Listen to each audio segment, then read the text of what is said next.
Hello and good afternoon everyone. मेरा नाम है ऋषभ अरोड़ा और आज की क्लास में हम डिस्कस करेंगे यहाँ पे 1 जुलाई और 2 जुलाई के कुछ important current affairs. So class कल जो है वो मैं किसी कारण की वजह से यहाँ पर लेक्चर नहीं अपलोड कर पाया था, बट आज जो है वो मैं आप लोगों के साथ में दोनों दिन की करंट अफेयर्स को डिस्कस करूँगा। अगर आप लोगों को यहाँ पर इस लेसन का या कोई भी जो हमारी क्लास होती है इस चैनल पर, अगर आपको उसका पीडीएफ या पीपीटी डाउनलोड करना है तो आप इस टेलीग्राम चैनल को ज्वाइन कर सकते हैं। नाउ सबसे पहली जो हमारा इम्पॉर्टेंट आर्टिकल है that is monsoon has covered entire country. अब आपको यहाँ पर समझना क्या है कि क्लास की मॉनसून हमारे लिए यूपीएससी के लिए बहुत ज़्यादा इम्पॉर्टेंट है, क्योंकि जो मॉनसून है उससे पिछले 5 से 10 सालों में यूपीएससी ने हर दूसरे तीसरे साल में या तो प्रीलिम्स में या तो मेंस में एक सवाल पूछा ही पूछा है। तो अब आपको यहाँ पर समझना क्या है कि मॉनसून जो है ना एक बहुत बड़ा टॉपिक है। तो मैं आप लोगों से यहाँ पर एक यही निवेदन करूँगा कि अगर आपको सच में एक मॉनसून का चैप्टर जो है वो अच्छी तरीके से समझना है तो जो सबसे अच्छा तरीका होगा पढ़ने का वो है यहाँ पर एनसीईआरटी। तो क्लास 9th और 10th की एनसीईआरटी को पहले उठाओ। अगर आप लोगों के पास पहले ज्योग्राफी नहीं थी या आपको याद नहीं थी तो सबसे अच्छा यहाँ पर यही रहेगा कि आप यहाँ पर सबसे पहले क्लास 9, 10th की ज्योग्राफी को पढ़ो और उसके बाद जो है वो आगे जाकर आप प्रोसीड कर सकते हो फॉर क्लास 11 ज्योग्राफी। 11 ज्योग्राफी जो है वो रिलेटिवली काफ़ी टफ आपको नज़र आएगी, क्योंकि इसमें थोड़ी बहुत टेक्निकलिटी भी जो है वो दे रखी है, लेकिन 9-10th की NCERT is way easier than class 11th। तो जिन्होंने नहीं पढ़ रखी है तो उनको क्लास 9-10th पहले पढ़ना होगा, तभी वो आगे जाकर अच्छी तरीके से समझ पाएंगे। ना आपको पता है कि 2 तरीके के मानसून जो हैं वो हमें अक्सर देखने को मिलते हैं। एक मिलता है साउथ वेस्ट मानसून और एक मिलता है हमें यहाँ पर नॉर्थ वेस्ट मानसून। और आपको यहाँ पर क्लास क्या समझना है कि जो साउथ वेस्ट मानसून है वो आता तो है साउथ वेस्ट से, पर ये साउथ वेस्ट जो है वो है क्या। साउथ वेस्ट ये डायरेक्शन है, तो ये सबसे पहले जो है वो हमारे केरला के कोस्ट को हिट करता है। ये साउथ वेस्ट मानसून ओरिजिनेट कहाँ से होता है? ये होता है ईस्ट ऑफ मैडागास्कर आइलैंड से। और ये जो ईस्ट ऑफ मैडागास्कर है इस जगह का नाम क्या है? इस जगह का नाम है मैस्करीन हाई। राइट, मैं ज्योग्राफी मेरा ऑप्शनल नहीं है, लेकिन मुझे इंटरेस्ट है तो इसलिए जो है वो मैं आप लोगों को बता रहा हूँ। अदरवाइज ये चीज़ें नॉर्मली आपको किसी भी बुक में नहीं मिलेगी देखने को। तो मैस्करीन हाई जो है वहाँ से हमें नज़र आता है कि जो हमारा मॉनसून विंड्स हैं वो यहाँ से ओरिजिनेट होती हैं, that it east of Madagascar. और ईड ऑफ मैडागास्कर ये है मैस्करीन हाई। तो ये ऐसे ट्रैवल करती हैं इंडियन ओशन में, और उसके बाद जो है ये मॉनसून जो विंड्स हैं वो इंडियन ओशन से मॉइस्चर पिकअप करके सीधा केरला पे जाकर हिट करती है। उसके बाद ये सीधा 2 ब्रांचेस में डिवाइड हो जाती है, that is the Arabian Sea branch और then the Bay of Bengal branch. उसी से ही वो पूरी कंट्री को जो है वो कवर कर लेती है। ये भी बोला जाता है कि इंडिया जो है वो साउथ वेस्ट मानसून से अपनी 70 to 90% रेनफॉल जो है वो रिसीव करता है।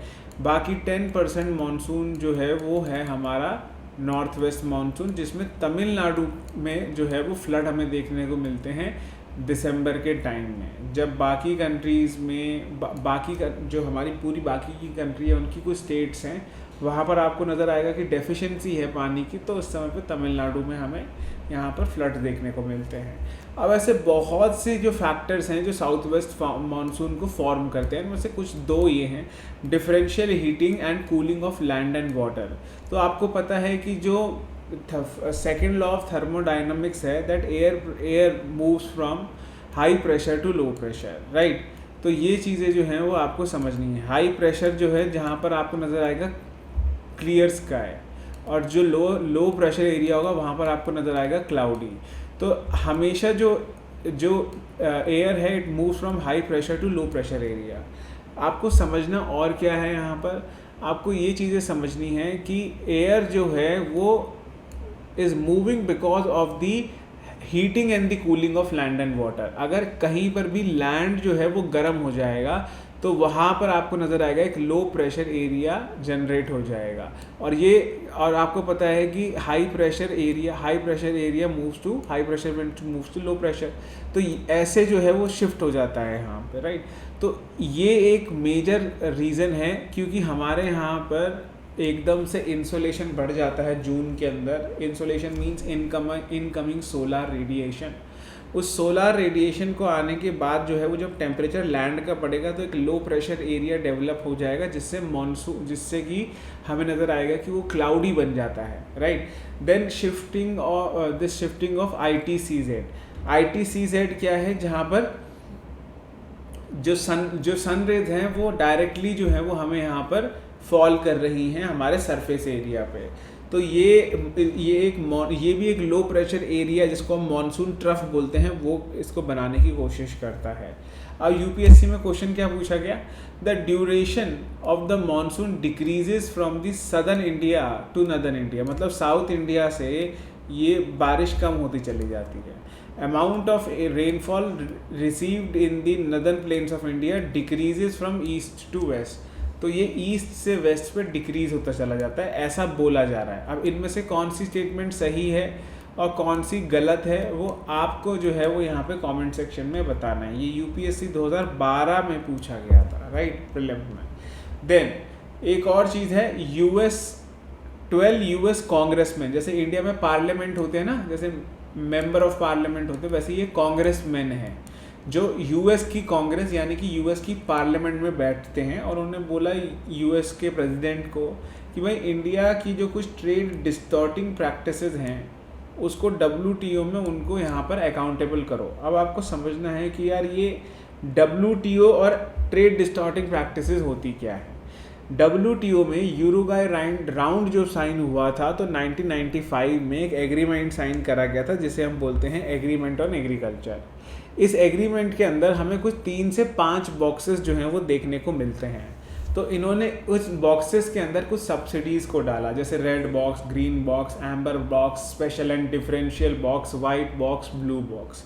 ये 3 बॉक्स सबसे फेमस हैं। इसमें बोला गया कि जो गवर्नमेंट और जो WTO सब्सिडीज़ दे रही है, मतलब जो गवर्नमेंट सब्सिडीज़ दे रही है फार्मर्स को, मिल्क फार्मर्स को या किसी भी चीज़ को, प्रोडक्शन हाउसेस को, फैक्ट्रीज़ को, इंडस्ट्रीज़ को, अगर वो ट्रेड को डिस्टॉर्ट नहीं कर रही है, मतलब ऐसा नहीं होना चाहिए। देखो सपोज ये मान के चलो, ट्रेड डिस्टॉर्टिंग का मतलब क्या होता है इसको समझते हैं पहले, एक मिनट, राइट।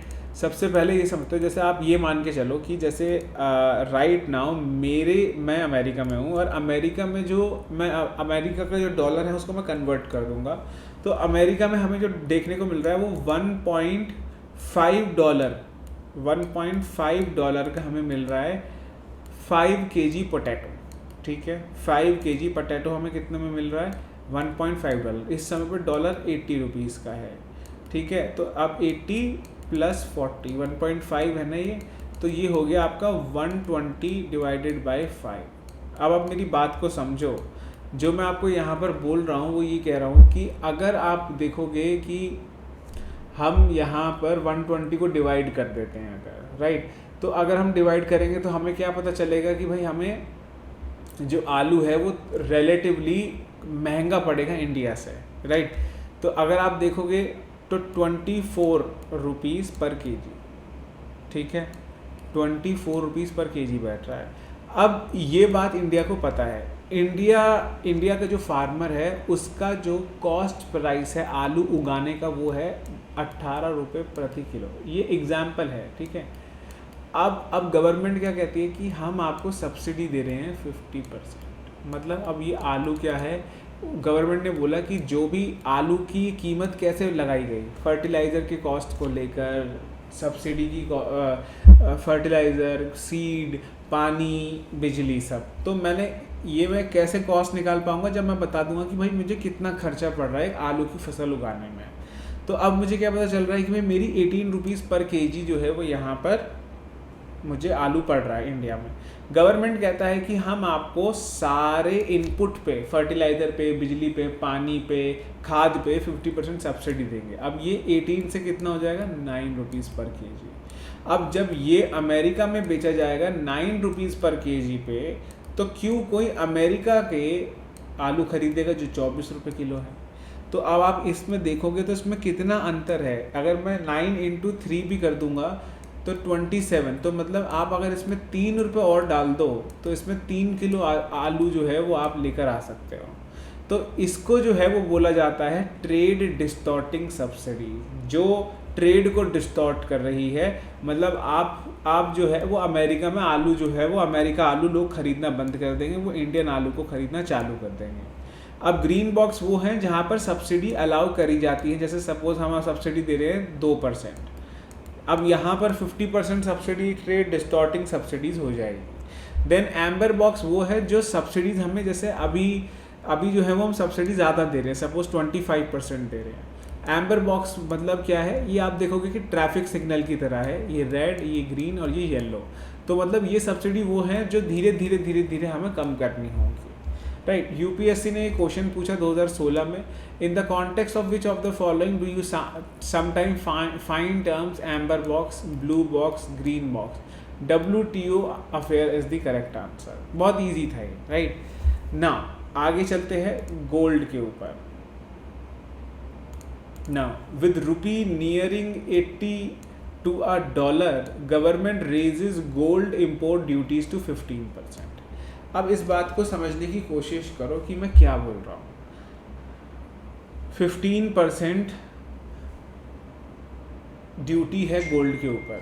अब इसमें और क्या आपको चीज़ें समझनी है क्लास, इसको ये समझना है कि जैसे सपोज अगर गोल्ड 1000 रुपये का मैं लेता हूँ तो उसके ऊपर 15% ड्यूटी लगेगी, तो मुझे क्या पड़ेगा, गोल्ड जो मैं 1000 का गोल्ड है वो मुझे पड़ेगा यहाँ पर 1150 का। अब अगर कोई इसी गोल्ड को 1 करोड़ का मंगवाता है तो आप सोचो कि उसकी कॉस्ट जो है वो गोल्ड की 15% बढ़ जाएगी, क्योंकि उस पर गवर्नमेंट ने गोल्ड के लिए इम्पोर्ट ड्यूटी कर दी। अब ये करा क्यों? क्योंकि देखो समझने की बात है, इस समय पे हमारी कंट्री जो है वो एटलीस्ट 90% जो गोल्ड है वो इंपोर्ट करती है अमेरिका से, ब्राज़ील से, बाकी साउथ अफ्रीकन कंट्रीज से। तो जितना ज़्यादा गोल्ड इंपोर्ट होगा तो इसका पैसा जो है वो क्या हमें डॉलर में देना पड़ेगा, तो डॉलर का आउटफ्लो होगा। और जब डॉलर का आउटफ्लो हमारी कंट्री के बैंक्स में से होगा तो क्या होने लगेगा कि एक टाइम के बाद डॉलर जो है वो रुपी के मुकाबले बहुत ज़्यादा स्ट्रेंथेंड हो जाएगा। तो now people will more likely to experience difficulty in trading with foreign countries. तो अब क्या होगा, देखो पहले मुझे सपोज ये मानो मुझे $2 चाहिए थे, अब ये $2 पहले मुझे कितने रुपए में मिल जाते थे, 74 में। बात को समझने की कोशिश करो, 74 में अगर मैं $2 देखूं तो मुझे कितने रुपए देने पड़ेंगे अब, 7 जब 140 एंड देन 148 हो जाएगा, ठीक है। अभी ये जो है वो डॉलर जो है वो हमारा 80 के आसपास आ गया, तो अब मुझे कितने रुपए देने पड़ेंगे, 80 × 2 दैट इज़ 160। तो अब इसका मतलब क्या है कि मुझे 12 रुपये एक्स्ट्रा देने पड़ रहे हैं। तो मेरा कहने का मतलब ये है कि पहले जो है मैं 74 रुपीज़ में $1 खरीद पा रहा था, अब मैं 74 रुपीज़ में $1 नहीं खरीद पाऊँगा, रादर मैं 80 रुपये में $1 खरीद पाऊँगा। तो क्या मैं ये बोल सकता हूँ कि रुपये की वैल्यू घट गई है? पहले 10 रुपये के नोट में आप बहुत कुछ सामान लेकर आ सकते थे, लेकिन आज की तारीख में आप 10 रुपये में इतना सामान नहीं ला सकते हो, क्योंकि महंगाई इतनी है कि 10 रुपये में कुछ आता नहीं है। पहले 10 रुपये में इतनी सारी टॉफ़ीज़ आ जाती थी, अब 10 रुपये में बहुत कम टॉफ़ीज़ आती हैं। तो मैं क्या बोल सकता हूँ कि 10 रुपये की वैल्यू मार्केट में कम हो गई है? यस, मैं बोल सकता हूँ। तो सिमिलरली रुपये की वैल्यू भी जो है वो डिक्लाइन हो गई है। लेकिन रुपये की वैल्यू जो डिक्लाइन हुई है वो इसलिए हुई है क्योंकि हम मार्केट में क्या कर रहे हैं, करेंसी बैंक में जाकर हम क्या कर रहे हैं, डॉलर को ज़्यादा से ज़्यादा खरीद रहे हैं बाय सेलिंग रुपी। जितना ज़्यादा रुपी हम बेचेंगे उतना ज़्यादा करेंसी बैंक में रुपी की सप्लाई बढ़ेगी और डॉलर की सप्लाई डिक्रीज़ होगी। रुपी की डिमांड घटेगी और डॉलर की डिमांड जो है वो बढ़ेगी। अब आपको पता है कि इकोनॉमिक्स का फंडामेंटल लॉ है ये, कि जब भी किसी प्रोडक्ट की डिमांड बढ़ जाती है और किसी भी कमोडिटी की डिमांड बढ़ जाती है और उसकी सप्लाई लिमिटेड होती है, तो उस कमोडिटी का प्राइस भी बढ़ जाता है। अब आप सोचो कि सपोज़ ये दुनिया में एक ही जो है वो खाली यहाँ पर स्टैंड है, अब इसको ख़रीदने वाले जो हैं वो हज़ारों आ जाएंगे और वो इस पर बोली लगाना चालू कर देंगे। लेकिन अब अगर यही ऐसे स्टैंड में 50,000 बना दूँ तो इसकी वैल्यू जो है वो इतनी नहीं रहेगी। तो आपको पता है कि ये ह्यूमन साइकोलॉजी है कि जो भी चीज़ कम होती है लोग उसको पोजेस करने की कोशिश करते हैं, विच इंक्रीजेज द प्राइस। अब आपको समझना है कि इंडिया में रुपये की वैल्यू जो है वो डिटरमाइन कैसे होती है। तो it is determined by the demand of the currency as well as the supply. जो भी मैंने आपको बताया वो इंग्लिश में लिखा हुआ है यहाँ पे। अब देखो, when the supply of the currency increases it's value drops. On the other hand when the demand for currency increases it value rises. तो इस समय पर क्रूड ऑयल महंगा है। पहले क्रूड ऑयल जो है, अभी क्रूड ऑयल रिसेंटली $108 के आसपास आया है, लेकिन अभी थोड़े टाइम पहले ये 118 के पास चल रहा था। मतलब एक बैरल खरीदने के लिए, एक बैरल का मतलब होता है अराउंड 167 और 169 लीटर ऑफ ऑयल। तो एक बैरल खरीदने के लिए मुझे $118 देने पड़ रहे थे। लेकिन 2016 में एक बैरल जो है वो सिर्फ $60 का था। अब आप सोचो कि पहले मुझे क्या करना पड़ रहा था, अपने रुपये को $60 पर लेकर आना था। तो सपोज़ ये मानो कि इस समय पे रुपये जो है 2016 में ₹60 का था, तो 60 × 60 तो 3600 बैठेगा प्राइस एक बैरल का। अब उसी चीज़ को आप मल्टीप्लाई करके देखो कि भाई इस समय पे 118 रुपये चल रहा है क्रूड ऑयल और डॉलर की वैल्यू है 80। तो आपको नज़र आएगा क्लास कि ये अराउंड जो है वो 9600 और 88 के आसपास कुछ पहुंच जाएगा, राइट। तो आपको नज़र आएगा कि क्रूड ऑयल की वैल्यू जो है वो किस तरीके से मार्केट में जंप हुई है। तो अगर मैं इसको ये भी मान लेता हूँ कि ये 100 का है और ये 80 का है, तो भी आप देखो कि ये 88,000 हो गया और ये 3600 है। तो आपको नज़र आएगा कि ये 4400 रुपीज़ से क्रूड ऑयल का प्राइस बढ़ गया। तभी पहले पेट्रोल जो है वो नज़र आता था 62, 64 का था, और अभी जो पेट्रोल हमें नज़र आया दिल्ली में वो 104 तक गया है। अभी 95 का चल रहा है, मुंबई में अभी भी 101 के आसपास ही है। तो आपको नज़र आएगा कि वैसे ही पेट्रोल के दाम भी उतने ही जो है वो तेज़ी से बढ़ने को नज़र आ रहे हैं। अभी क्या है कि पहले मुझे $60 में काम हो जाता था एक बैरल ख़रीदने में। अब क्रूड ऑयल की वैल्यू जो है वो बढ़ गई, उसके बहुत रीज़न है। अब क्रूड ऑयल की जब वैल्यू बढ़ जाएगी तो क्या होने वाला है यहाँ पे, जब क्रूड ऑयल की वैल्यू बढ़ जाएगी तो हमें अब और डॉलर देने पड़ेंगे। पहले मैं $60 ही दे रहा था, अब मुझे $90 देने हैं क्योंकि क्रूड ऑयल की वैल्यू बढ़ गई। अब उस $90 के लिए मुझे क्या करना पड़ेगा, रुपये को बेचना पड़ेगा, which will increase the supply. और जब सप्लाई इंक्रीज हो जाएगी तो क्या होगा, इसकी वैल्यू ड्रॉप हो जाएगी। On the other hand when demand for currency is increasing, अब डिमांड किसकी बढ़ रही है यहाँ पे, डॉलर की। क्यों, क्योंकि क्रूड ऑयल डॉलर में ट्रेड करा जाता है, ये यूएस की मोनोपोली है 1960s से ही। तो अब जब क्रूड ऑयल डॉलर में ही बेचा और ख़रीदा जाता है और इस समय पे क्रूड ऑयल की डिमांड है, डॉलर की डिमांड है, तो डॉलर जो है वो इंडिया के मुकाबले बहुत ज़्यादा स्ट्रांग हो जाएगा। तो यही बोला जा रहा है कि ये रुपी लूज़ क्यों कर रहा है वैल्यू, ये भी मैंने आपको बिल्कुल हिंदी में समझा दिया। अब यहाँ पर ये है कि जब मैं गोल्ड के ऊपर मैं ड्यूटीज़ इंक्रीज़ कर देता हूँ तो क्या होगा, लोग जो है वो गोल्ड अब कम खरीदेंगे, वो कहेंगे जब सस्ता होगा तब खरीद लेंगे। तो इंक्रीज़ करी जाती हैं ड्यूटी, जिससे कि हमें क्या देखने को मिल रहा है, हमें देखने को मिल रहा है कि गवर्नमेंट जो है वो एक तरीके से लोगों को डिस्करेज कर रही है फिज़िकल गोल्ड खरीदने से, राइट। अब आगे क्या है, कभी कभार आरबीआई क्या करता है, वो डॉलर को मार्केट में बेचने लगता है और उसके बाद उसके बदले रुपये को खरीदना चालू करता है। तो जब ये चीज़ें हमें देखने को मिलती हैं तो क्या होगा, रुपये की वैल्यू डॉलर के अगेंस्ट बढ़ जाएगी, राइट। इसी तरीके से आपको अपना यूपीएससी का पेपर जो है वो समझना है कि यूपीएससी कैसे सवाल पूछता है। Now the government hikes GST for house hold items.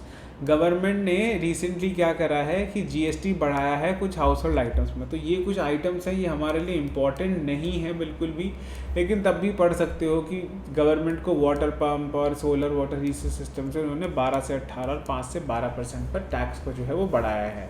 मैंने आप लोगों को जीएसटी काउंसिल के बारे में भी पढ़ाया था, तो वो हमारे लिए बहुत इंपॉर्टेंट है, तो उसको ज़रूर पढ़ लेना एक बार फिर से। यूपीएससी जीएसटी को लेकर 2 बार सवाल पूछ चुका है, एक बार पूछ चुका है 2018 में और एक बार पूछ चुका है 2017 में। तो ये भी जो है स्क्रीनशॉट्स मैं आप लोगों के साथ में शेयर कर दूंगा।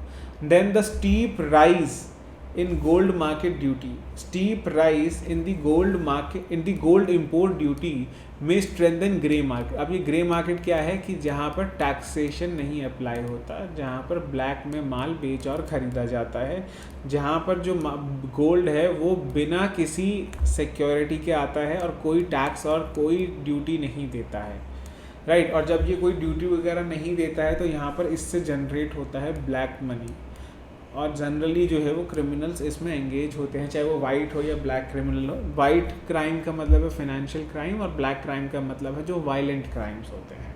तो आई होप मेरी चीज़ जो है, मेरी बात जो है वो आपको समझ आ गई है। आपको यहाँ पे जीएसटी काउंसिल के बारे में पढ़ना है, आपको ये भी पता होना चाहिए कि ग्रे मार्केट क्या है और गोल्ड पर क्यों इम्पोर्ट ड्यूटी रेज करी गई है। Now the government to review new taxes levied on crude oil, diesel, aviation, turbine fuel every fortnight का मतलब है 15 दिन।